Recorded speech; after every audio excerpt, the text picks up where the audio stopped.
नाजरीन, इस वक्त एक और बड़ी खबर सामने आ रही है। आपको बता दें, ये बड़ी खबर राजस्थान से है। राजस्थान में अशोक गहलोत ने बजट पेश किया है। आपको बता दें, बजट में अक़लियती तबके को सौगात दी गई है। रियासत में मदरसे की तालीम को हाईटेक किया जाएगा। मदरसों की जदीदकारी के लिए 10 करोड़ का बजट दिया गया है। राजस्थान में मॉडल मदारिस कायम किए जाएंगे। आपको इस वक्त की एक और अहम खबर बता रहे हैं जो कि राजस्थान से है। राजस्थान में अशोक गहलोत ने बजट पेश किया है। बजट में अक़लियती तबके को सौगात दी गई है। रियासत में मदरसे की तालीम को हाईटेक किया जाएगा। इस बजट में कहा गया है कि मदरसों की जदीदकारी के लिए 10 करोड़ का बजट है। राजस्थान में मॉडल मदारिस कायम किए जाएंगे। हमारे साथ हमारे नुमाइंदे अरबाज इस वक्त जुड़ चुके हैं। अरबाज, आपसे जानना चाहेंगे, राजस्थान में अशोक गहलोत जो है बजट पेश करने जा रहे हैं, तो अक़लियतों के लिए क्या कुछ इस बजट में है?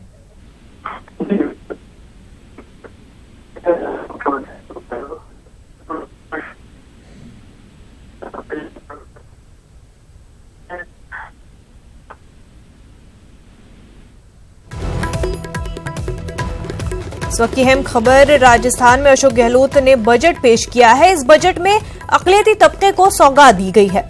रियासत में मदरसे की तालीम को हाईटेक किया जाएगा। मदरसों की जदीदकारी के लिए 10 करोड़ का बजट दिया गया है। राजस्थान में मॉडल मदारिस कायम किए जाएंगे। अशोक गहलोत ने बजट पेश किया है जिसमें अक़लियती तबके को सौगात दी गई है। राजस्थान में मॉडल मदारिस कायम किए जाएंगे।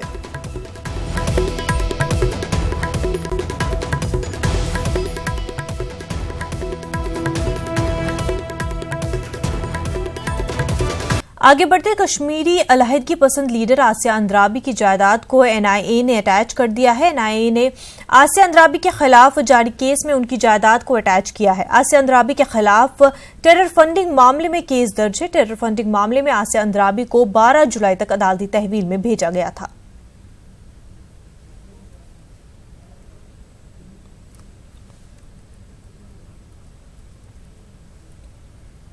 हमारे साथ हमारे नुमाइंदे परवेज भट्ट बराह रास्त इस वक्त हमारे साथ जुड़ चुके हैं। परवेज, आपसे इस पूरे मामले को लेकर के तफसीलात चाहेंगे। जी परवेज।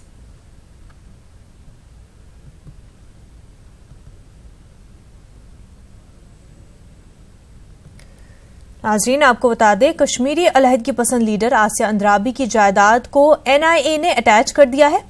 एनआईए ने आसिया अंद्राबी के खिलाफ जारी केस में उनकी जायदाद को अटैच कर लिया है। आसिया अंद्राबी के खिलाफ टेरर फंडिंग मामले में केस दर्ज है। टेरर फंडिंग मामले में आसिया अंद्राबी को 12 जुलाई तक अदालती तहवील में भेजा गया था। परवेज, आपसे जानना चाहेंगे कि इस पूरे मामले को लेकर के क्या कुछ तफसीलात है, क्या कुछ अपडेट अभी आपको मिल पा रहे हैं?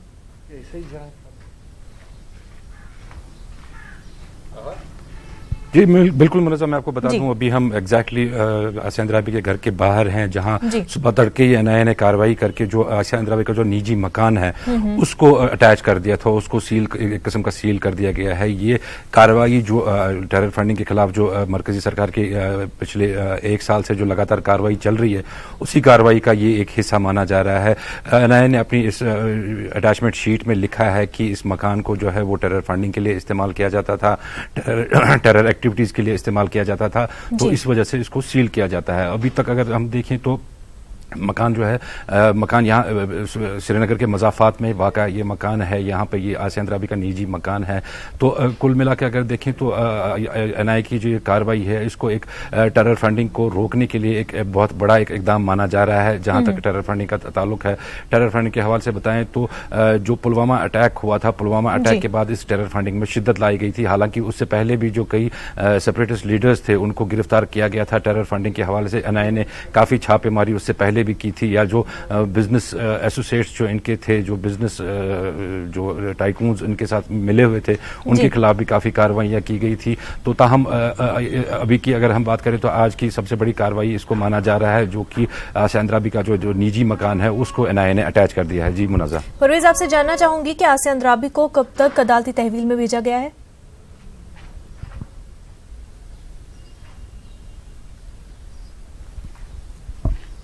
जी, फिलहाल तो उनको एनआईए की अदालती तहवील में 12 जुलाई तक भेजने का अहकाम आया है। 12 जुलाई के बाद उनकी पेशी होगी फिर, और उसके बाद आगे मजीद जो कोर्स ऑफ एक्शन है वो डिसाइड किया जाएगा। अगर सेपरेटिस्ट लीडर्स के हवाले से हम बात करते हैं तो इनको जो इस टाइम कभी एनआईए की जो अदालत है उनमें शिफ्ट किया जाता है, कभी ईडी की अदालतों में उनके केसेस लगते हैं। तो कुल मिला के देखें तो ये सारा मामला जो है वो टेरर फंडिंग का है, और टेरर फंडिंग के हवाले से ही ये सारी कार्रवाइयां हो रही हैं। तो जहां तक अगर हम आसिया अंद्राबी के हवाले से बात करें तो उनके जो शौहर हैं वो भी काफी टाइम से जेल में हैं, वो भी बंद हैं जेल में, डॉक्टर कासिम फख्तू, तो वो भी जेल में है, और आसिया अंद्राबी खुद भी इस टाइम जेल में है। तो 12 जुलाई तक जो उनकी अदालती तहवील बढ़ा दी गई है। जी मुनज़्ज़ा। परवेज, बेहद शुक्रिया तमाम तफसीलात के लिए। नाजरीन, एक और बड़ी खबर जम्मू कश्मीर से। आपको बता दें, जम्मू कश्मीर में सिक्योरिटी एहलकारों को कामयाबी मिल रही है। राज्यसभा में वजारत दाखिला का दावा है कि पुलवामा हमले के बाद 93 मिलिटेंट मारे गए। एक और अहम खबर इस वक्त की, जम्मू कश्मीर में सिक्योरिटी एहलकारों को कामयाबी मिली है। राज्यसभा में वजारत दाखिला ने दावा किया कि पुलवामा हमले के बाद 93 मिलिटेंट मारे गए हैं।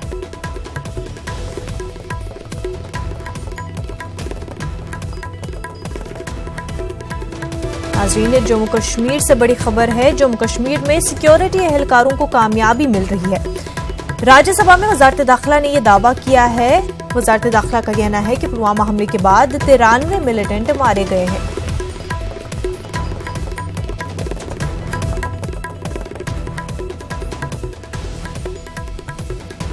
हमारे साथ हमारे नुमाइंदे शैलेंद्र वांगू इस वक्त जुड़ चुके। शैलेंद्र, आपसे जानना चाहेंगे, बार बार वजारत दाखिला जो है ये दावा कर रही है कि जम्मू कश्मीर में पुलवामा हमले के बाद सिक्योरिटी एहलकारों को काफी कामयाबी मिली है और कुछ आंकड़े भी पेश किए गए हैं, क्या कुछ मजीद तफसीलात है?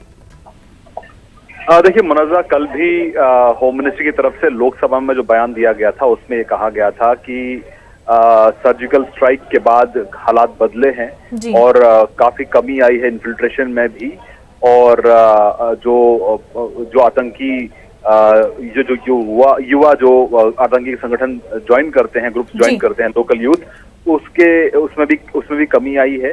और हालांकि टेररिस्ट को मारने का जो परसेंटेज है वो भी 22% बढ़ा था पिछले 6 महीनों की अगर हम बात करें। लेकिन वहीं आज होम मिनिस्ट्री ने साफ किया है राज्यसभा में, और ये कहा है कि पुलवामा जो हमला है, सवाल ये था कि क्या पुलवामा हमले से लेके अब तक कितने आतंकी मारे गए हैं। तो उसके जवाब में आज होम मिनिस्ट्री ने कहा कि इसमें 93 टेररिस्ट को मारा गया, यानी कि ये साफ है कि जो ऑपरेशंस चल रहे हैं कश्मीर में वो लगातार जारी हैं। पुलवामा हमले के बाद जिस तरह से भारत ने जवाब दिया था पाकिस्तान को और बालाकोट एयर स्ट्राइक किया था, वो एक एक्सटर्नल डायमेंशन था, लेकिन इंटरनली भी जो ऑपरेशन हैं वो लगातार जारी है, जिसमें पुलवामा हमले के जो कॉन्स्पिरेटर हैं वो भी उसमें मारे गए हैं। तो जाहिर तौर पर कामयाबी मिल रही है सिक्योरिटी फोर्सेस को। वहीं आपको भी बता दें, हमारे सोर्सेज ये कहते हैं कि आने वाले 6 महीनों के अंदर, और या ये यूं कहें कि ये साल के आखिर तक, कश्मीर में कई नए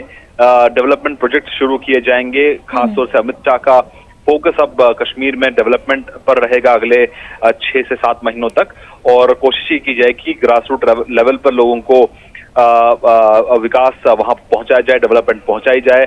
जैसे कि हमने देखा था कि अब से कुछ वक्त पहले जो वहां पे इलेक्शंस कराए गए थे, पंचायत इलेक्शंस, उसमें भी कामयाबी मिली थी। उसके बाद अब सीधे सरपंच और पंचों के अकाउंट्स में पैसा जा रहा है, जिसका इस्तेमाल वहां पर डेवलपमेंट के लिए किया जाएगा। तो ऐसे में जाहिर तौर पर एक तरफ जहां डेवलपमेंट पर जोर रहेगा इस सरकार का, और वहीं साथ ही साथ ऑपरेशंस की अगर हम बात करें तो उसमें भी कोई कमी नहीं आएगी। शैलेंद्र, लेकिन सवाल यहाँ पर ये जो खड़ा होता है वो कि 93 जिस तरह के नंबर्स दिए गए हैं, 93 मिलिटेंट मारे गए हैं, ऑपरेशंस जो है लगातार होते आ रहे हैं, इससे पहले भी हुए हैं, लेकिन कभी भी ये नहीं देखा गया कि एक स्टॉप लग गया हो।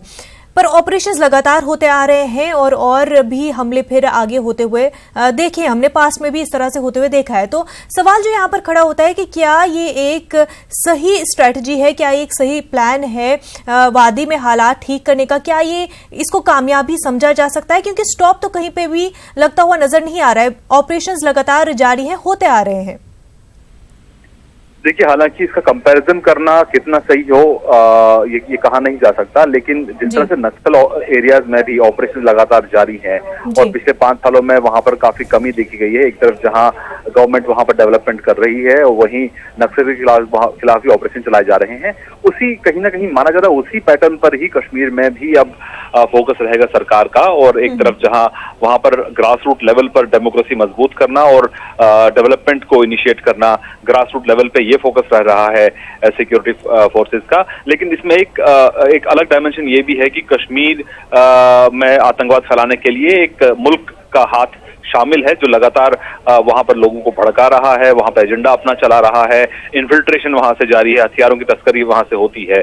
तो ऐसे में उस पर कैसे लगाम लगेगी, उस पर भी लगातार कोशिशें जारी है। लेकिन इस मौजूदा सरकार का यह मकसद है कि कश्मीर में मिलिटेंसी को जल्द से जल्द खत्म किया जाए, वहां पर ऐसे इकदाम उठाए जाए ताकि लोगों का भरोसा जीता जा सके और साथ ही साथ वहां पर विकास हो। लेकिन जो लोग हथियार उठाते हैं या सिक्योरिटी फोर्सेस को निशाना बनाते हैं, उनको किसी भी कीमत पर बख्शा नहीं जाएगा, उनके खिलाफ जरूर कार्रवाई होगी, ऑपरेशन चलते रहेंगे ताकि एक फ्री ऑफ टेरर जो माहौल है वो कश्मीर में पैदा हो सके। और वहीं साथ ही साथ इंटरनेशनल लेवल पर भी भारत ये मुद्दा उठाता आया है कि पाकिस्तान जो है वो अपनी तरफ से आतंकवाद को बढ़ावा देना बंद करे। और ऐसे में जो पिछली मोदी सरकार थी उसने भी लगातार ये कहा था कि पाकिस्तान को अंतर्राष्ट्रीय प्लेटफॉर्म पर अलग थलग करने की जो कोशिशें हैं वो भी जारी हैं। तो ऐसे में कश्मीर का ऐसा मुद्दा है जहां पर आतंकवाद अभी भी जारी है, वहां पर अभी भी रिक्रूट्स होते हैं, लोकल लड़कों को रिक्रूट किया जाता है और इन्फिल्ट्रेशन भी वहां पे लगातार हो रही है।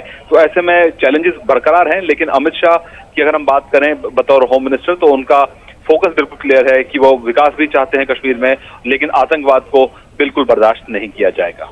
शैलेंद्र, और जिस तरह से सवाल भी उठाए गए थे कि क्या आर्टिकल 370 और आर्टिकल 35A को लेकर के क्या उनको चेंज करने की कोशिशें हो रही है, क्योंकि इस वक्त जहां पर कोशिश की जा रही है वादी में हालात बेहतर करने की, उसमें ये मसले आर्टिकल के भी उठाना ये कहां तक सही रह सकता है और उस पर क्योंकि सही से जवाब भी नहीं मिल रहा है सरकार से।